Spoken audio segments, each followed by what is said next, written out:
கதவை போய் அடைக்கிறாரே என்று நம்ம எல்லாம் பார்க்கும்போது அது டாய்லெட்டு.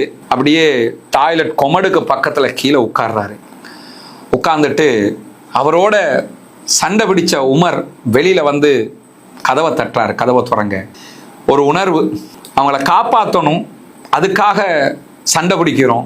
இது நம்முடைய நிஜமான சண்டை இல்லை, 2 பேருடைய போராட்டமும் அந்த பிள்ளைகளை காப்பாற்றணும் தான் என்பதுதான்ங்கிறத அந்த ஒரு நிமிடம் அழகாக நமக்கு உணர்த்துது.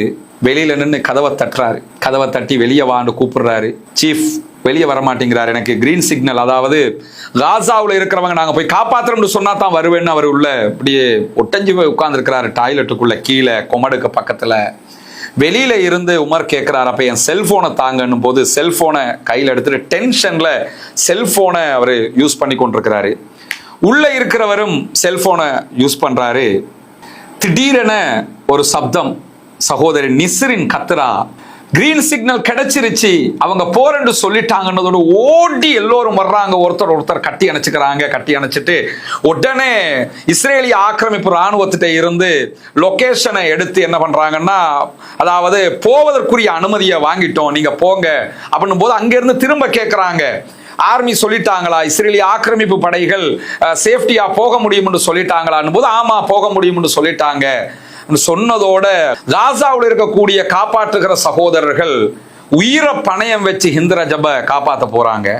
அப்போ ஒரு செய்தி எனக்கு ஞாபகத்துக்கு வந்தது. இலங்கையில தித்துவா நேரத்துல தித்துவாவுல பாதிக்கப்பட்ட சகோதரிகளை எப்படியாவது காப்பாற்றணும்னு சொல்லி தண்ணிக்குள்ள இரவு பகலாக போட்ல நம்ம மக்களை காப்பாத்தினோம், நம்ம தியாகம் பண்ணினோம், நம்ம மக்களை காப்பாத்தினோம் அப்படின்னு சொல்லி ஒரு பெரிய திருப்தி என்னைக்குமே நமக்கு இருக்குது.